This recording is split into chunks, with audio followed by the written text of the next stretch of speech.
तहरीक इंसाफ और इमरान खान समझते हैं कि उनके साथ सरासर ज्यादती हो रही है, मगर इसका मतलब ये नहीं कि वो रियासत और अवाम के खिलाफ IMF को खत लिखें। IMF को खत लिखने से इमरान खान का मुहिब वतन होने का तासुर तब्दील होने का खदशा है। उन्हें बागी बनने की बजाय और ज्यादा जमहूरी और पाकिस्तानी बनना होगा। वो अपने वोटर्स को हुब्बुल वतनी के इम्तिहान में न डालें। सियासत का महवर रियासत मुखालिफ रखने की बजाय पॉलिसियों की मुखालिफत की तरफ रखें। मुल्क डिफॉल्ट हुआ तो फौज को तो शायद कोई फर्क न पड़े, असल फर्क ताजर, मजदूर और आम आदमी को पड़ेगा। हमारा हाल श्रीलंका जैसा हो जाएगा। फौरन ये फैसला वापस लिया जाए। इसके दिफा में जो कुछ कहा जा रहा है इसमें कोई वजन नहीं। इन ख्यालात का इजहार सीनियर सहाफी और सियासी तज्जियाकार सुहेल वड़ाइच ने अपने एक कॉलम में किया है। वो लिखते हैं कि इमरान खान बतौर क्रिकेटर रियासत पाकिस्तान की शान रहे हैं। वर्ल्ड कप जीत कर न सिर्फ पाकिस्तान का नाम रोशन किया बल्कि अवाम के दिलों में भी घर बना लिया। सियासत में आए तब भी उनकी शोहरत मट्टी से जुड़े मुहिब वतन पाकिस्तानी की ही रही। मगर अब क्या हुआ कि वो IMF से मुतालबा कर रहे हैं कि वो पाकिस्तान को कर्जा न दे। हो सकता है उनका मकसद मौजूदा मुक्तदिरा को झुकाना और नई हुकूमत को जमहूरी इक़दार पर मजबूर करना हो। लेकिन फर्ज करें कि IMF उनका ये मुतालबा मान लेती है तो क्या सिर्फ मुक्तदिरा और हुकूमत मुतासिर होगी? नहीं जनाब, मुल्क डिफॉल्ट हुआ तो फौज को तो शायद कोई फर्क न पड़े। बर्मा में क्या फर्क पड़ गया है? असल फर्क ताजर, मजदूर और आम आदमी को पड़ेगा। एक्सपोर्ट इंपोर्ट बैठ जाएगी, रुपया डी वैल्यू हो जाएगा। हमारा हाल श्रीलंका जैसा हो जाएगा। मईशत और अवाम को नाकाबिले तलाफी नुकसान पहुंचाकर PTI क्या फायदा लेना चाहती है? सुहेल वड़ाइच का कहना है कि मोहतरमा बेनजीर भुट्टो शहीद को शेक्सपियर का सियासी ड्रामा जूलियस सीजर बहुत पसंद था। उन्हें उस ड्रामे के अक्सर डायलॉग असबर थे। इस ड्रामे में जूलियस सीजर के दो साथियों मार्क एंटोनी और ब्रुटस की वफादारी और खुद पसंद उसूली मौक़िफ़ का तकाबुल किया गया है। इमरान खान भी ऑक्सफोर्ड के तालीम याफ्ता हैं। उन्होंने भी इस ड्रामे को जरूर पढ़ा होगा। ब्रुटस जब जूलियस सीजर पर खंजर का वार करता है तो ऐवान नुमाइंदगान की सीढ़ियों पर गिरते गिरते सीजर अपने दोस्त ब्रुटस को उसकी बेवफाई पर ये ज़र्बुल मिसल फिक्रा कहता है कि यू टू ब्रुटस। यही फिक्रा इमरान खान के लिए है कि उन जैसा मुहिब वतन रियासत और अवाम के खिलाफ इस हद तक क्यों जाए। भुट्टो फांसी के तख्ते पर झूल गया मगर एटमी प्रोग्राम के खिलाफ एक लफ्ज न बोला। बेनजीर भुट्टो की फौज से लड़ाई और कशमकश रही मगर वो शुमाली कोरिया से मिसाइल टेक्नोलॉजी लेकर आई और एटमी प्रोग्राम की हिफाजत की। नवाज शरीफ के फौज से इख्तलाफात रहे, उन्हें बहुत से राज मालूम थे मगर उन्होंने कभी जुबान न खोली।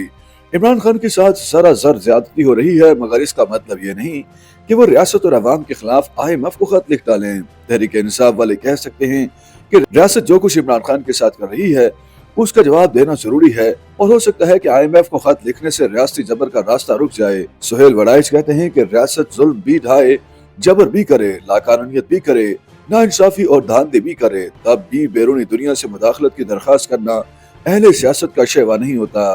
मुत्तहिदा हिंदुस्तान में एक बार उलमाए कराम ने अपने मुल्क को दारुल कुफर करार देकर अफगानिस्तान हिजरत का फतवा दे दिया था। न सिर्फ ये तहरीक नाकाम हुई बल्कि अफगानिस्तान हिजरत करने वाले सारे मुसलमान जलील ख्वार हो गए। अल जुल्फिकार ने रियासत पर हमले किए तो नतीजा क्या निकला? अल जुल्फिकार भी नाकाम हो गई और मुर्तजा भुट्टो भी दुनिया से नामुराद रुखसत हुए। कामयाब सियासत वतन की मट्टी से जुड़े रहने, जुल्म की चक्की में पिसने के बावजूद रियासत से वफादारी निभाने का नाम है। इमरान खान 100% मुहिब वतन हैं। उन्होंने बतौर वज़ीर आज़म और बतौर सियासतदान एक भी ऐसा कदम नहीं उठाया जिससे उनकी हुब्बुल वतनी पर हर्फ आता हो, मगर ये IMF को खत उनकी सियासत के लिए नेक शकून साबित नहीं होगा। इमरान खान के हामियों तहरीक इंसाफ के वोटरों का जायजा लिया जाए तो मिडिल क्लास में उनके ज्यादातर हामी दाएं बाजू के हैं। यही दायां बाजू साल तक स्टैब्लिशमेंट और फौज का हामी हुआ करता था। बारसा इसी तबके की अक्सरियत ने पीपल्स पार्टी की मुखालिफत में नवाज शरीफ का साथ दिया। अब यही तबका तब्दीली और करप्शन के खिलाफ मकबूल आम नारों की वजह से इमरान खान के साथ है। इलेक्शन 2024 में इस तबके ने इमरान खान की हमदर्दी में अपने गुस्से का इजहार किया है, लेकिन तहरीक इंसाफ को याद रखना चाहिए कि हुब्बुल वतनी के इम्तिहान में दायां बाजू हमेशा रियासत का साथ देता है। अल्ताफ हुसैन पर जान छिड़कने और जान कुर्बान करने वाले दाएं बाजू के ये मिडिल क्लास वाले जब हुब्बुल वतनी के इम्तिहान में पढ़े तो सब अल्ताफ हुसैन को छोड़ गए। सुहेल वड़ाइच के मुताबिक बात याद रखने की यह है कि सियासत में हकीकत से ज्यादा तासुर अहम होता है। सबको इस हकीकत का इल्म है कि इमरान खान ने वतन के लिए जान लड़ाई है। खेल हो या सियासत, उन्होंने पाकिस्तान की हमेशा लाज रखी। मगर IMF को खत लिखने से उनका तासुर तब्दील होने का खदशा है। उन्हें बागी बनने की बजाय और ज्यादा जमहूरी और पाकिस्तानी बनना होगा। मुक्तदिरा की सोच तब्दील होती रहती है। यही मुक्तदिरा कभी इमरान खान की हामी हुआ करती थी, आजकल उनके खिलाफ है। इसलिए इमरान खान को सब्र और मुफाहमती रवैये से इस वक्त मुश्किल से निकलना होगा। उनको वोट बैंक बढ़ाना है और आगे भी इसके जल्दी कम होने का इम्कान कम है। लिहाजा उनके लिए जरूरी है कि वो अपने वोटर्स को हुबुल वतनी के इम्तिहान में न डालें। सियासत का महवर रियासत मुखालिफ रखने की बजाय पॉलिसियों की मुखालफत की तरफ रखें। रियासत में नजर आने वाली सियासी और नजरियाती तकसीम खत्म करने का वाहिद रास्ता मुफाहमत है। लड़ाई झगड़े, गालियां, गिरफ्तारियां और जेलें मसाइल को हल नहीं करते बल्कि उलझाते हैं। इलेक्शन के बाद अब नया दौर शुरू होना चाहिए जिसमें रवादारी, मुफाहमत और जमहूरियत का दौर दौरा हो। इसी से ही सियासी और माशी इस्तेहकाम आएगा और रियासत मजबूत होगी। YouTube पर गूगली न्यूज देखने के लिए youtube.com की सर्च बार में गूगली न्यूज टीवी टाइप करें। गूगली न्यूज के पेज पर सुर्ख रंग के सब्सक्रिप्शन वाले बटन पर क्लिक करना ना भूलिए। YouTube पेज पर अपलोड होने वाली वीडियोस से बाखबर रहने के लिए बेल आइकन पर क्लिक कीजिए। आपको हर नई वीडियो के बारे में नोटिफिकेशन मौसूल हो जाएगा।